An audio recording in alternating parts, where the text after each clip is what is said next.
All right, Tom. Now you're going to teach me fly fishing. Yeah, I'm going to teach you a little bit about fly fishing, Song. This is a really fun way to fish.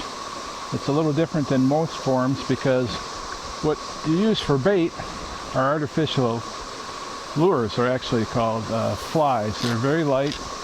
Usually for the type of fishing we're doing, they're very small. And you usually there are two types. There's a dry fly, which floats on the surface. And that's always fun because you see things coming up, grabbing it off the surface. And then there are wet flies, which are weighted flies, like this little one here. And these you fish under the water. Under the water. This particular one is meant to look like a midge.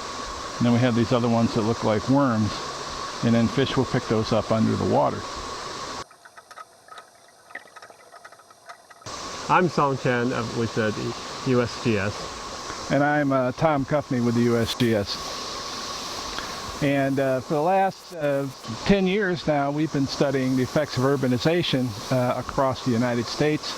We've looked now in 9 major metropolitan areas, the Raleigh area, Boston, Birmingham, Milwaukee, Green Bay, Dallas, Fort Worth, Denver, Portland, and Salt Lake City.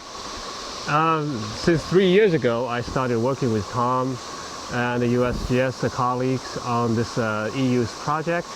And my role here is mostly data analysis and modeling.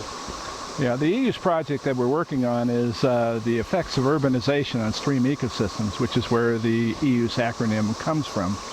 And we've really been looking at the effects of urbanization on fish, invertebrates, algae, habitat, and chemistry. And we've really been using Song a lot, and he's helped us in developing models that help explain what's happening in these streams and what helps us compare among metropolitan areas, and also to predict possible changes and the effects of possible mitigation procedures.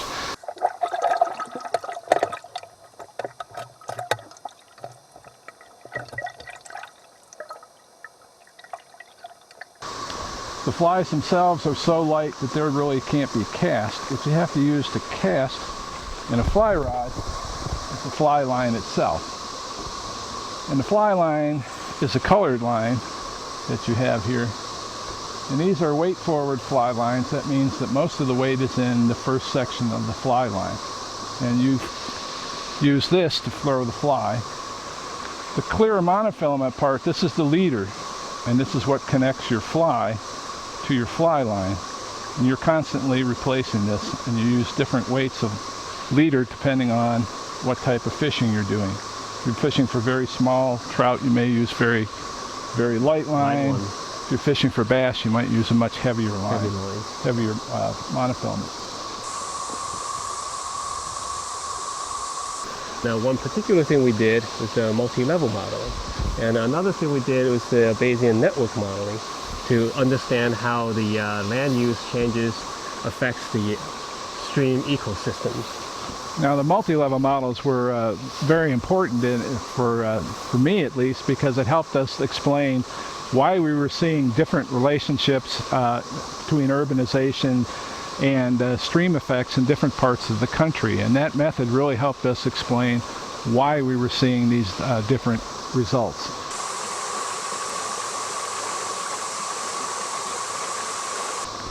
The trick to fly fishing is that the fly rod itself is a big spring, and you need to use that spring to cast the line. The nice thing about the multi-level models from the perspective of application is that it showed that there were other interferences in terms of factors that were affecting urbanization, like agriculture in Milwaukee, Green Bay, and Denver, and Dallas-Fort Worth, which turned out to be were masking the effects we saw of urbanization, as well as the ability to incorporate climatic factors, temperature and precipitation, which varied among the metropolitan areas.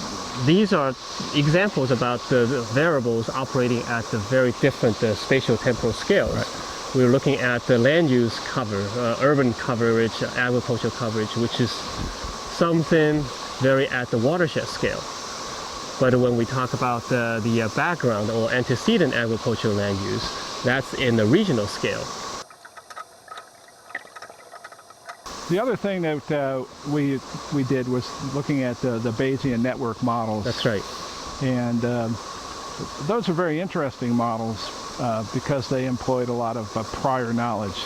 Yeah. And that's something that I think was rather unique, in that was the ability to go out and find experts and talk to them about what should be happening in these systems and what we expected to happen, and then actually looking at the data. So could you talk a little bit about how that process works? All right, so now this is the one big difference between the Bayesian statistics and classical statistical inference. In the classical statistical inference, we base our inference purely on data, and all the other previous experience and all this doesn't count. And essentially, every time when you go out collect data, trying to develop model, you are trying to reinvent the wheel. With the Bayesian statistics, you can actually logically combine information from various different sources. There are other types of casts where you can roll cast, like this, which is where you just don't have a line behind you, just pull it back and roll it over. And that can be used a lot when you have something behind you that prevents you from false casting like this. All right, shall we go upstream and give her a try? Yeah. All right. Do it. But from an ecological standpoint, in terms of just trying to understand the ecology, we've also been working on a number of models looking at understanding how specific elements of the biology. That's right. So the statistics fundamentally is a tool for learning. Science are used in two different ways. One is for helping management and helping support decision making. The other is in learning and making inference about what's behind the natural phenomena.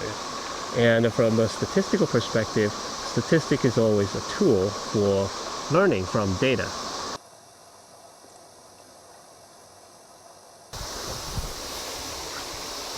So you hang on to that and then stop. Yep.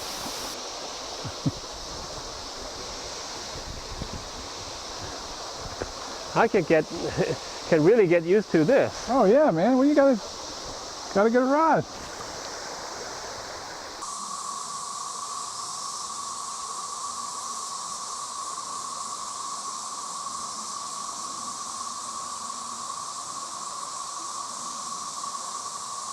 So Song, over the last 3 years, we've done a lot of modeling now. That's right.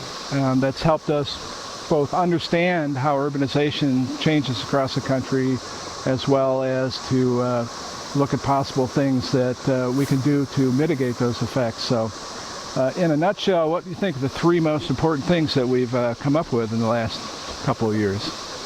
I would say the first thing is that a complicated systems needs a little bit more complicated model. Yep.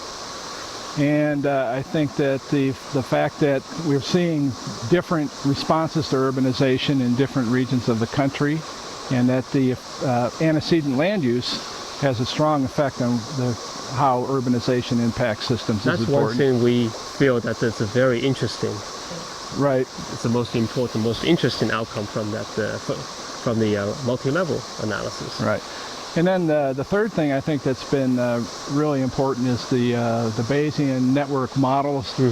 That's allowed us to make relatively simple models that managers can make adjustments to kind of get some perspective on what management decisions would do in terms of changing the resource. That's right. And the Bayesian network model allows us to pull information from various sources and making a sound scientific judgment and management strategy.